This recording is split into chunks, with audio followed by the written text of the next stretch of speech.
மாசில்லாத சுத்த பக்தி உள்ளவராக இருக்க வேண்டும் என்பதுதான் கர்த்தருடைய சித்தமாக இருக்கிறது. கர்த்தருடைய வார்த்தையை தியானிப்பதற்கு முன்பதாக தலையில் தாழ்த்தி இருக்கிற இடத்திலேயே கண்களை மூடி நாம் ஜெபித்து கர்த்தருடைய செய்திக்குள்ளாக கடந்து செல்லலாம். அக்கிரமங்களினாலும் பாவங்களினாலும் மரித்தவர்களாயிருந்த நம்மை உயிர்ப்பித்தார். அவருடைய கிருபையினாலே நாம் ரட்சிக்கப்பட்டோம் என்று சொல்லி பார்க்கிறோம்.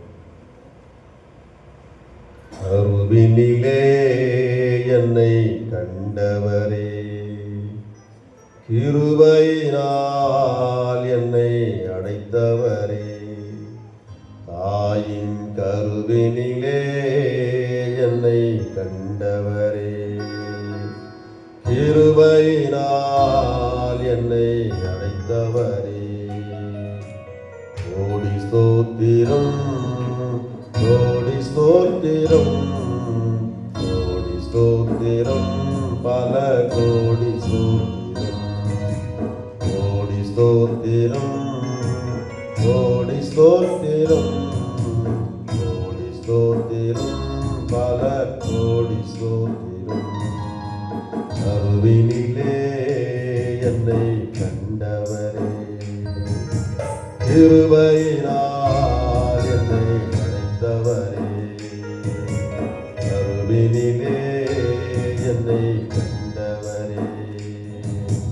பாவம் நிறைந்த உலகிலே பாவியான என்னையே, பாவம் நிறைந்த உலகிலே பாவியான என்னையே பாட வைத்தரும் உந்தன் கிருபையே. பாவம் நிறைந்த உலகிலே பாவியான என்னையே பாட வைத்தரும் உந்தன் கிருபையே. என்னை பாட வைத்தரும் உந்தன் கிருபையே, என்னை பாட வைத்தரும் உந்தன் கிருபையே. அருவினிலே என்னை கண்டவரே, கிருபையினால் என்னை அடைத்தவரே, தாயின் கருவினிலே என்னை கண்டவரே. மாயையான உலகிலே மடிந்து போன என்னையே, மாயையான உலகிலே மடிந்து போன என்னையே மாற்றி வைத்தரும் உந்தன் கிருபையே. மாயையான உலகிலே மடிந்து போன என்னையே மாற்றி வைத்தரும் உந்தன் கிருபையே. என்னை மாற்றி வைத்தரும் உந்தன் கிருபையே, என்னை மாற்றி வைத்தரும் உந்தன் கிருபையே. அருவினிலே என்னை கண்டவரே, கிருபையினால் என்னை அழைத்தவரே, தாயின் கருவினிலே என்னை கண்டவரே. வேஷமான உலகிலே பாசம் காட்டி என்னையே, வேஷமான உலகிலே பாசம் காட்டி என்னையே பாட வைத்தரும் உந்தன் கிருபையே. வேஷமான உலகிலே பாசம் காட்டி என்னையே வாழ வைத்தரும் உந்தன் கிருபையே. என்னை வாழ வைத்தரும் உந்தன் கிருபையே, என்னை வாழ வைத்தரும் உந்தன் கிருபையே. அருவினிலே என்னை கண்டவரே, கிருபையினால் என்னை அழைத்தவரே, தாயின் கருவினிலே என்னை கண்டவரே. சத்துருவான என்னையே மித்திருவாக மாற்றிய, சத்துருவான என்னையே மித்திருவாக மாற்றிய, சேர்த்து கொண்டதோ உந்தன் கிருபையே. சத்துருவான என்னையே மித்திருவாக மாற்றிய, சேர்த்து கொண்ட கொண்டதோ உந்தன் கிருபையே, என்னை சேர்த்து கொண்டதும் உந்தன் கிருபையே, என்னை சேர்த்து கொண்டதும் உந்தன் கிருபையே. கருவினிலே என்னை கண்டவரே, கருவினிலே என்னை கண்டவரே.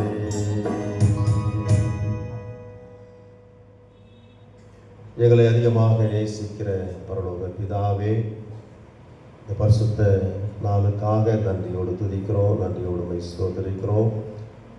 ஆண்டவரே, இந்த அடியானுக்காக ஜெபிக்கிறோம், அடியானுடைய சரீர பலவீனத்துக்காக ஜெபிக்கிறோம்.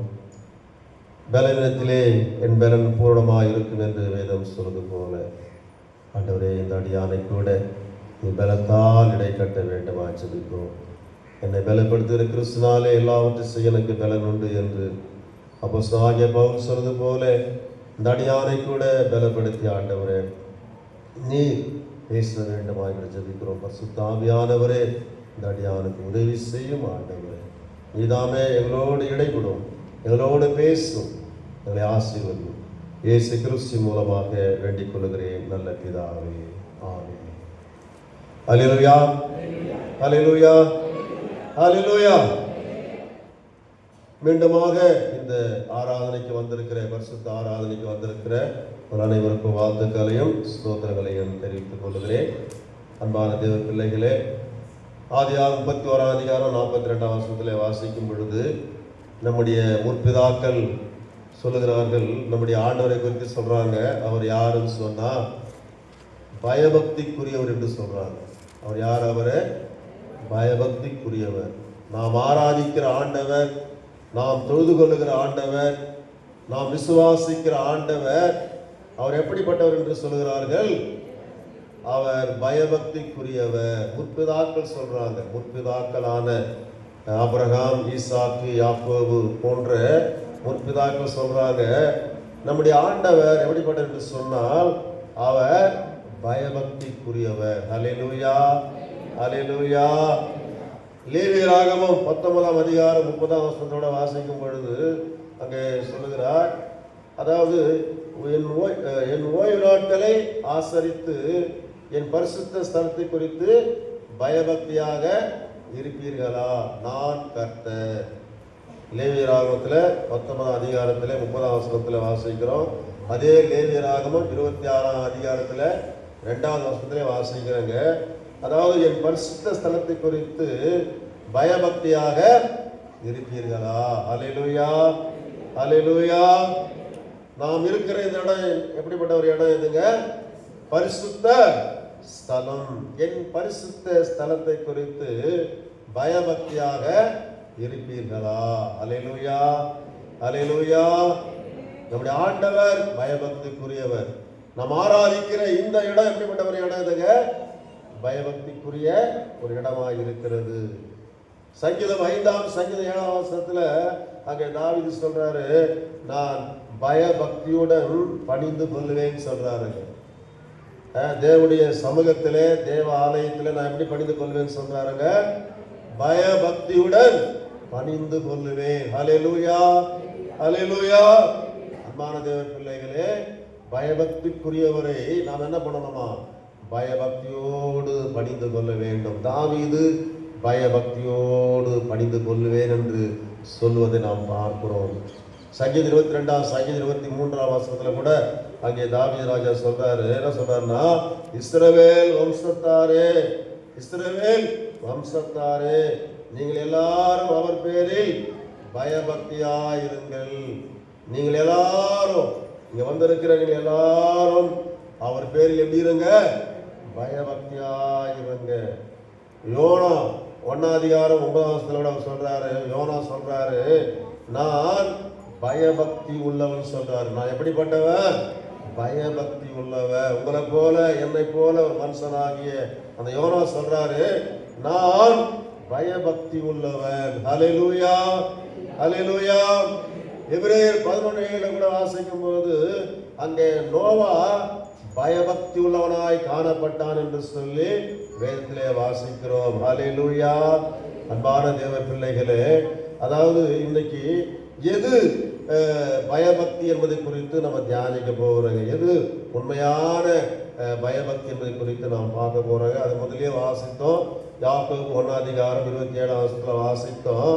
அதாவது திக்கற்ற பிள்ளைகளுக்கும் விதவைகளுக்கும் அவருடைய உபத்திரவத்தில் விசாரிப்பது தான் உண்மையான பயபக்தி. திக்கற்ற பிள்ளைகளுக்கு உதவி செய்வது, திக்கற்ற பிள்ளைகளை விசாரிப்பது, விதவைகள் படுகிற உபத்திரவத்திலே விசாரிப்பது, உதவி செய்வது தான் என்னதான் சுத்தமான, அதாவது பிதாவாகிய தேவனுக்கு முன்பாக மாசில்லாத சுத்தமான பக்தியாக இருக்கிறது. மாத்திரமல்ல, உலகத்தால் கரைபடாதபடிக்கு தன்னை காத்து கொள்வதுதான் பிதாவாகி தேவனுக்கு முன்பாக மாசில்லாத சுத்தமான பக்தியாக இருக்கிறது. சுத்தமான பக்தி, உண்மையான பக்தி எதுன்னா திக்கற்ற பிள்ளைகளுக்கு உதவி செய்யணும், விதவைகளுக்கு உதவி செய்யணும். அது மாத்திரமல்ல, உலகத்தால் கரைபடாதபடிக்கு தன்னை காத்துக் கொள்வதுதான் அதுங்க சுத்தமான பயபக்தி. ஹல்லேலூயா, ஹல்லேலூயா, ஹல்லேலூயா. அதாவது சங்கீதம் 4ஆம் சங்கீதத்தில் 3ஆம் வசனத்தில் அங்கே பார்க்குறோம், பக்தி உள்ளவனை கர்த்தர் தமக்காக என்ன பண்ணாரா? தெரிந்து கொண்டார். ஹல்லேலூயா. கர்த்தர் யாரை தெரிந்து கொண்டார்? பக்தி உள்ளவனை கர்த்தர் தமக்காக என்ன பண்ணாருங்க? தெரிந்து கொண்டார். இங்க இருக்கிற நாமெல்லாம் யாருங்க? பக்தி உள்ளவர்கள். யாருங்க? சந்தேகமா இருக்குதா? ரொம்ப யோசித்து சொல்ற மாதிரி தெரியுது. நம்மளாம் யாருங்க? பக்தி உள்ளவர்கள். பக்தி உள்ளவனை கர்த்தர் தமக்காக என்ன பண்ணாரா? தெரிந்து கொண்டார். அதே சங்கீதக்காரன் சொல்றாரு, சங்கீதம் 12:1 என்ன சொல்றாருன்னா, உண்மை உள்ளவர்கள், பக்தி உள்ளவர்கள் மனுபுத்திரரில் குறைந்திருக்கிறார்கள். அல்லேலூயா, அல்லேலூயா. அங்கே தாவீது சொல்றாரு, உண்மை உள்ளவர்கள் குறைந்திருக்கிறார்கள், பக்தி உள்ளவர்கள் குறைந்திருக்கிறார்கள் என்று சொல்றாரு. அல்லேலூயா. இன்னைக்கு திருச்சபையில அப்படிதான் நிலைமை போயிட்டு இருக்குதுங்க. அதாவது உண்மை உள்ளவர்கள் மனுபுத்தரில் குறைந்திருக்கிறார்கள், பக்தி உள்ளவர்கள் மனுபுத்தரில் குறைந்திருக்கிறார்கள். அல்லேலூயா. ஆதியில் இருந்த அந்த விசுவாசம் இன்னைக்கு இல்லை, ஆதியில் இருந்த அந்த அன்பு இன்னைக்கு இல்லை. இன்னைக்கு ஏதோ அப்படியே வண்டி ஓடிக்கிட்டு இருக்குதுங்க. மானதேவ பிள்ளைகள், அன்னைக்கு தாவீது சொல்லிட்டார், உண்மை உள்ளவர்கள் பக்தி உள்ளவர்கள் மனுபுத்தரில் குறைந்திருக்கிறார்கள். நான் இந்த வாரத்தில் போன வாரத்தில் நான் மூணாறு போயிருந்தேங்க. மூணாறு ரொம்ப நாளாக ஒரு நண்பர் என்ன ரொம்ப நாளாக பல வருஷமாக கூப்பிட்டு இருந்தாருங்க. எப்படியும் ஒரு 15-20 வருஷமாக அந்த இடத்துக்கு என்னை கூப்பிட்டு இருந்தார். போன வாரம் தான் போனாங்க. அதுவும் இந்த சீதோஸ் இதெல்லாம் தெரியாமல் நாங்கள் போன வாரம் போயிட்டாங்க. போன திங்கக்கிழமை புறப்பட்டு போனோம். நானும் ஒரு நண்பரும் போனோங்க. அங்கே போனால் இங்கேயே இப்படி இருக்குது. இப்போ இன்னைக்கு சூழ்நிலை இங்கேயே இப்படி இருக்குதுங்க. இதை விட பயங்கரமான குளிராக இருக்குதுங்க. 11 மணிக்கு 12 மணிக்கு வெயில் அடிக்கிற டைமு ஒன்றும் முடியல. என்ன உடனே ஸ்வெட்டர் எடுத்து என்ன பண்ணிட்டாங்க, 11 மணி 12 மணிக்கு ஸ்வெட்டர் எடுத்து போட்டுக்கிறாங்க, தலைக்கு குல்லா போட்டுக்கிட்டாங்க. அப்படிப்பட்ட ஒரு சூழ்நிலையில் அங்கே நாங்கள் ஏதோ தெரியாமல் போயிட்டோங்க. தெரியாமல், இந்த சூழ்நிலை தெரியாமல் அந்த நண்பருடைய அவருக்காக நாங்கள் என்ன பண்ணோம், போயிட்டோம்.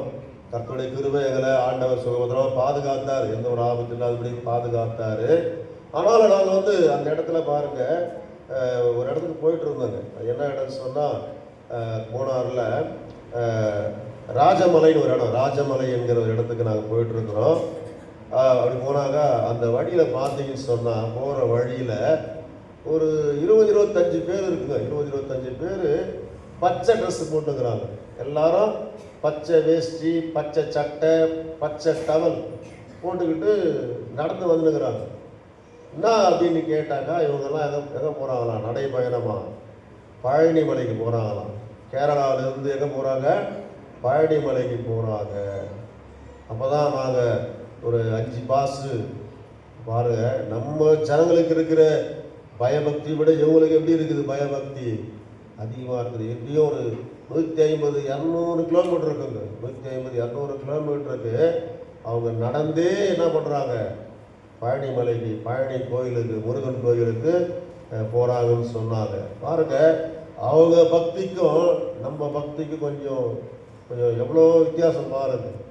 200 கிலோமீட்டர் நடக்கிறாங்க, நடந்தே பாத யாத்திரை போகிறாங்க, பொறுத்துணையோடு கூட என்ன பண்ணுறாங்க? போகிறாங்க. அன்பான தேவர் பிள்ளைகளே, அவர்களை விட நம்முடைய பக்தி எப்படி இருக்கணுங்க? அதிகமாக இருக்கணுங்க. இங்கே தாவீது சொல்வது போல குறைந்திருக்கிறார் என்று சொல்லக்கூடாதுங்க, குறைந்திருக்கிறார்கள் என்று சொல்லக்கூடாதுங்க. நம்ம அவர்களை காட்டில் நம்முடைய தேவ பக்தி எப்படி இருக்கணுங்க? பயம் எப்படி இருக்கணுங்க? அதிகமாக இருக்க வேண்டும். ஹல்லேலூயா, ஹல்லேலூயா, ஹல்லேலூயா. அப்போஸ்தலர் 22:12 வாசிக்கும் போது அங்கே அனனியா என்கிற ஒரு தேவ மனுஷனை குறித்து பார்க்கிறோம். அந்த மனுஷன் எப்படிப்பட்டவன் என்று சொன்னால், அவன் பய பக்தி உள்ளவன், அது மாத்திரமல்ல நல்லவன் என்று சாட்சி பெற்றவனாக இருந்தான். ஹல்லேலூயா, ஹல்லேலூயா.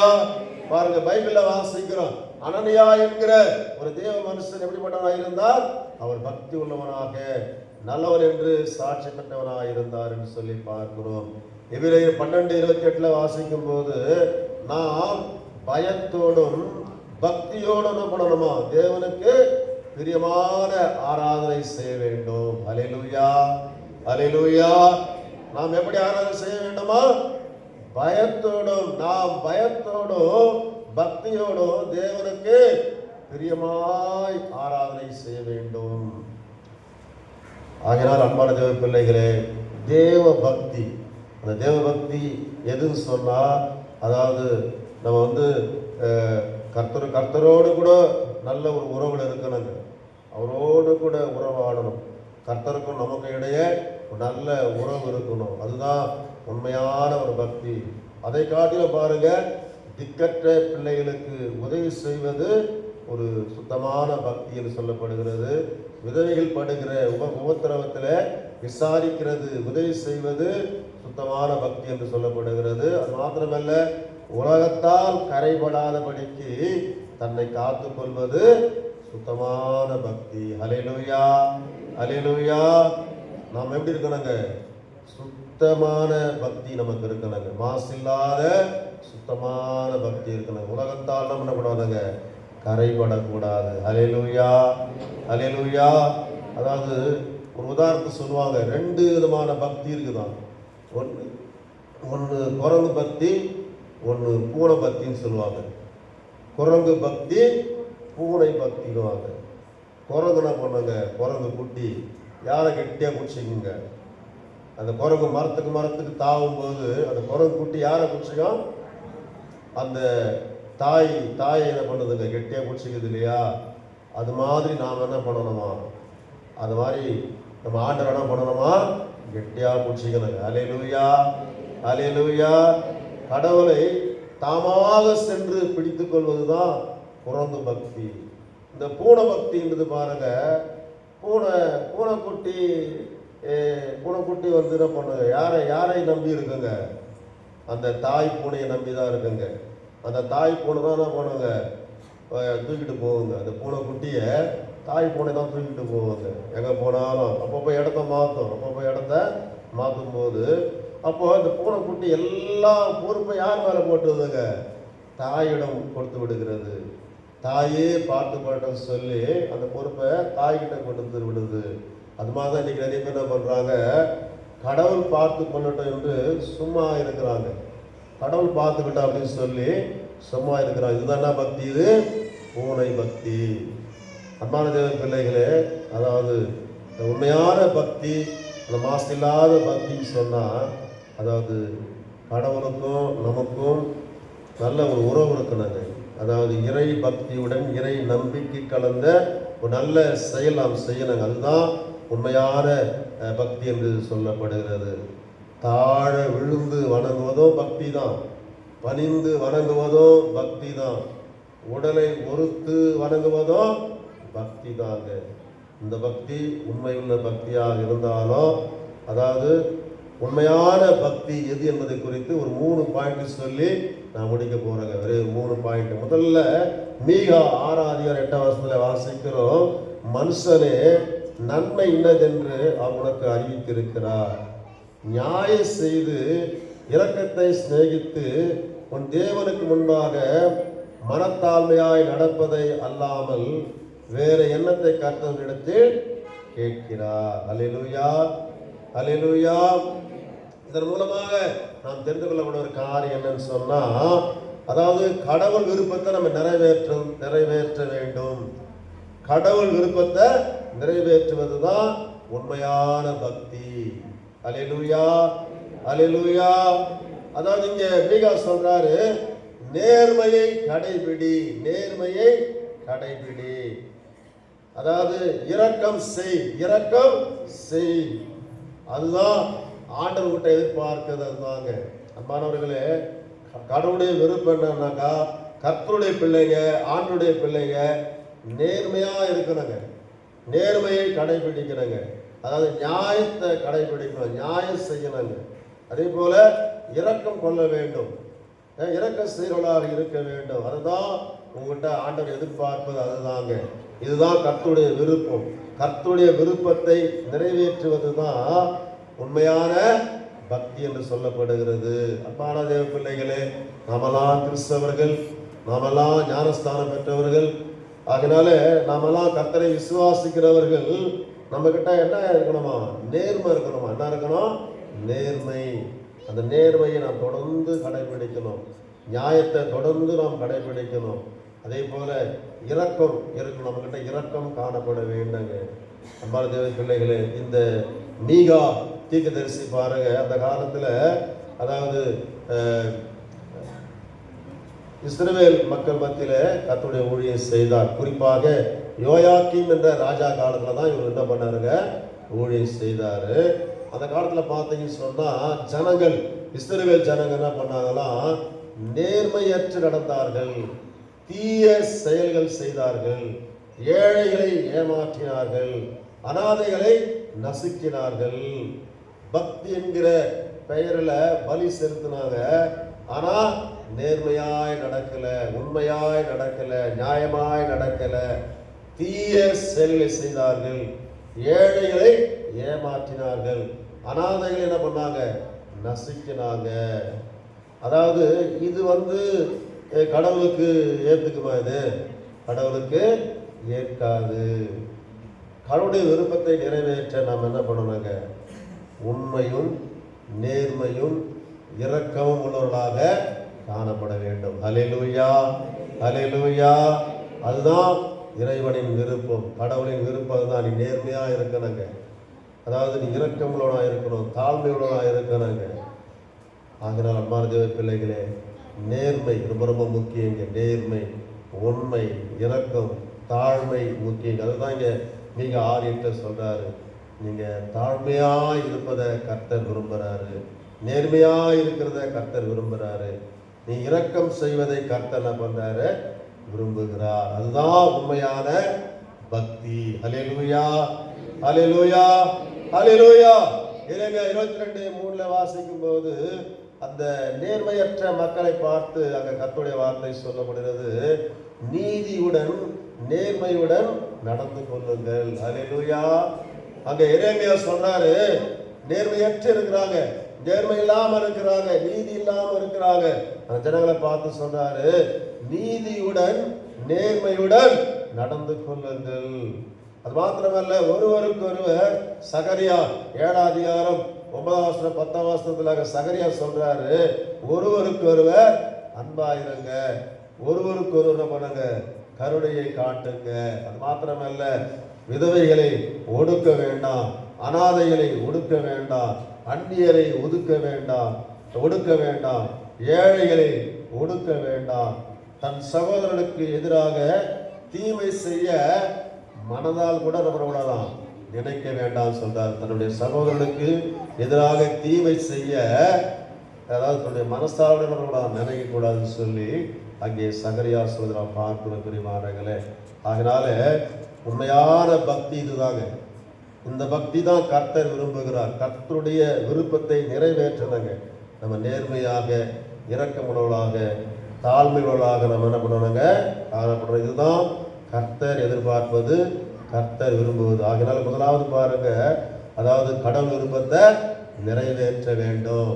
அதாவது இந்த புதிய வருஷத்துல 2026ஆம் ஆண்டில் நான் நேர்மையாக வாழுவேன், நான் உண்மையாக வாழுவேன், நான் நீதியாக வாழுவேன், நான் பரிசுத்தமாக வாழ்வேன் என்கிற ஒரு தீர்மானத்தோடு நம்ம என்ன பண்ணணுங்க, கடந்து செல்ல வேண்டும். ரெண்டாவது பாருங்க, கரைபடாத ஒரு வாழ்க்கை வாழ வேண்டுமா, கரைபடாத ஒரு வாழ்க்கை வாழ வேண்டும். அதுதான் யாக்கோபு 1:27 வாசித்தங்க. கரைபடாத வாழ்க்கை.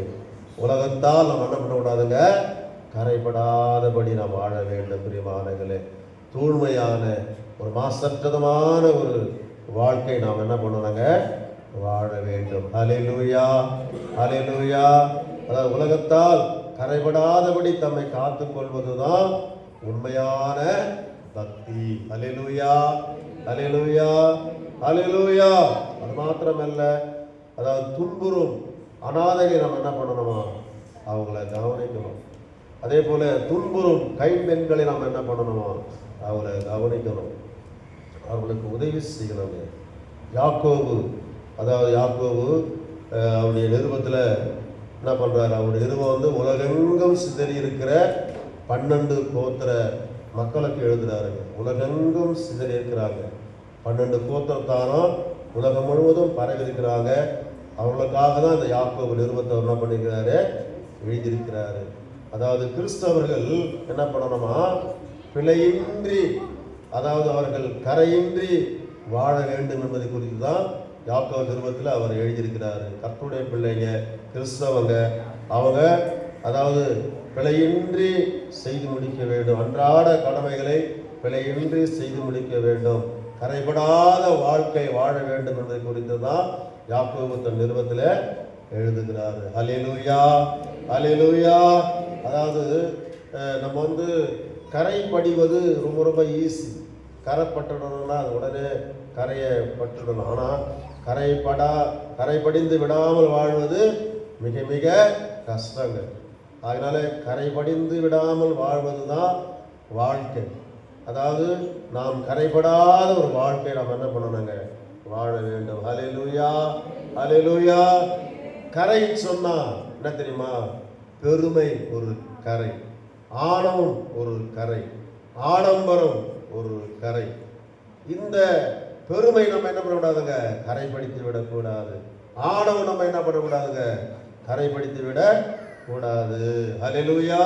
இந்த புது வருஷத்துல பாருங்க, பெருமையால நாம் என்ன பண்ணக்கூடாதுங்க, கரைப்படிந்து விடக்கூடாது. ஆணவத்தால் என்ன பண்ணக்கூடாதுங்க, கரைப்படிந்து விடக்கூடாது.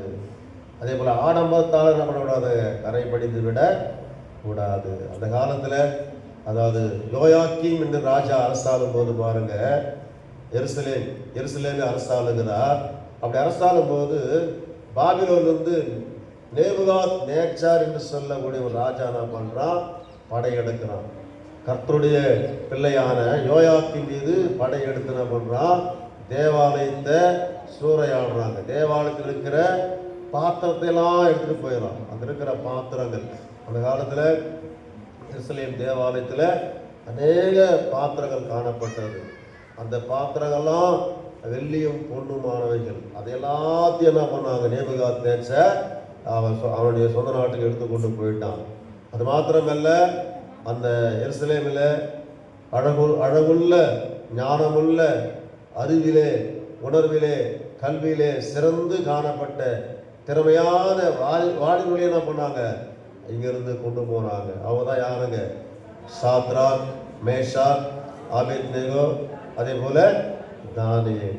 பாருங்க, இந்த அங்கே கொண்டு போன அந்த 4 பேர்ல தானியேலை குறித்து நீங்க பார்த்தீங்கன்னு சொன்னா, அவன் பக்தி வைராகியமா இருந்தான்.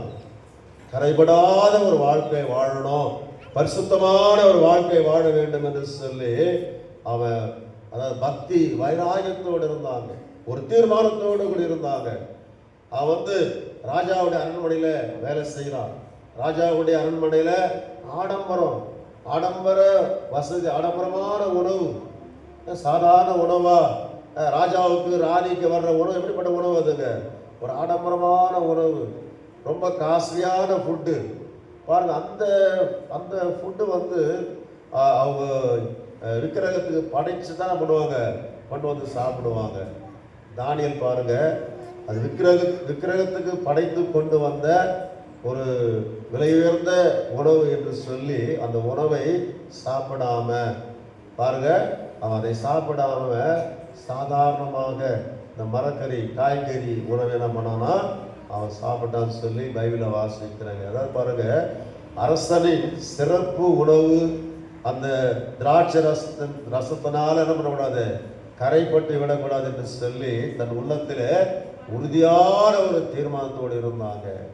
ஆண்டவர் பாருங்க, அவனுடைய கரை இல்லாத வாழ்க்கையை பார்த்து, சுத்தமான வாழ்க்கையை பார்த்து, பரிசுத்தமான வாழ்க்கையை பார்த்து அந்த இடத்துல பாருங்க ஆண்டவர் அவனுக்கு உயர்ந்த பொறுப்பை கொடுத்தார். அல்லேலூயா, அல்லேலூயா.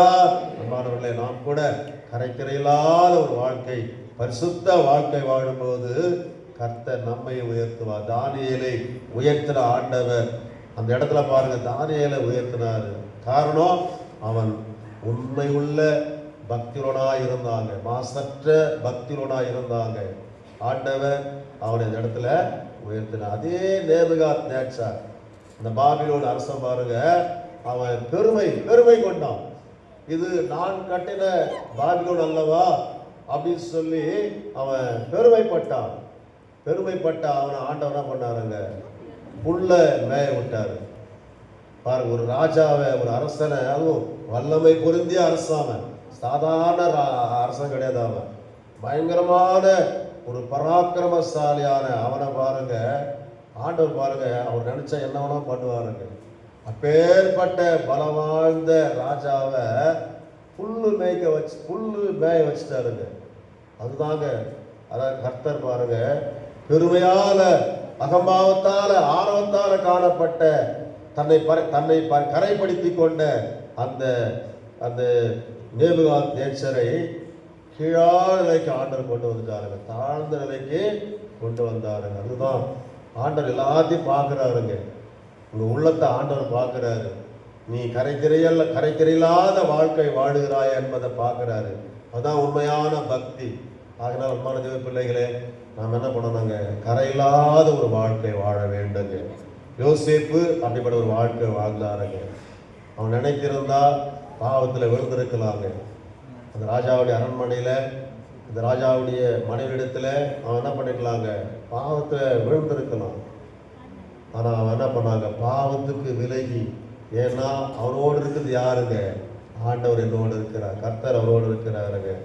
பாருங்க, கரைபடாமல் என்ன பண்ணாங்க, தன்னை காத்து கொண்டார். அல்லேலூயா, அல்லேலூயா.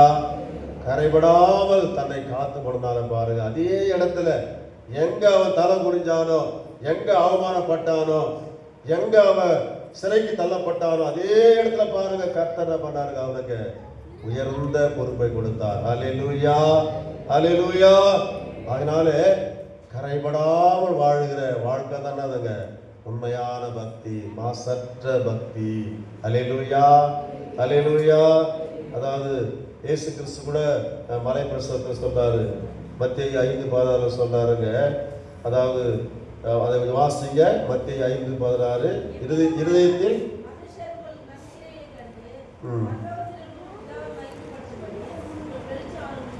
5:6 வாசிமா, 5:6, மத்தேயு 5:6.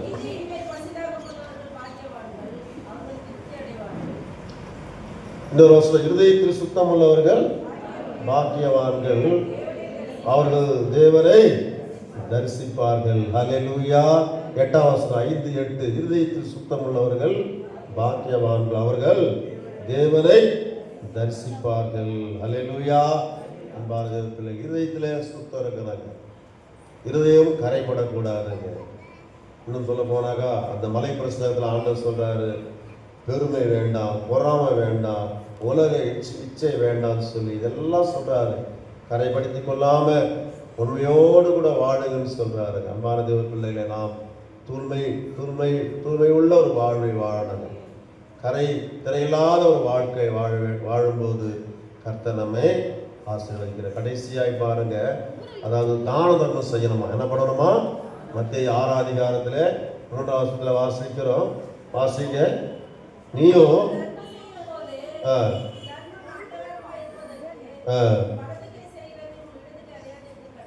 சரி, இங்கே அதான் நாம் செய்கிற தர்மம், நாம் செய்கிற தான தர்மம் வந்து இந்த கைக்கு, இந்த கை செய்கிறது இந்த கைக்கு தெரியக்கூடாது. வலது கை செய்கிறது இடது கைக்கு தெரியக்கூடாது. அதாவது மறைவாக செய்யணும்னு சொல்றாரு. நீ ஒருத்தருக்கு உதவி செய்யற, நீ ஒருத்தருக்கு நன்மை செய்யற, நீ ஒருத்தருக்கு தர்மம் செய்யறன்னு சொன்னா எல்லாரும் பார்க்குற மாதிரி நாம செய்யக்கூடாதான். அதாவது மறைவாக நம்ம என்ன பண்ணணுமா? நன்மை செய்ய வேண்டும். அதே மத்திய 6ஆம் அதிகாரத்தில் 1ஆம் 2ஆம் வாசிக்கிறோம்.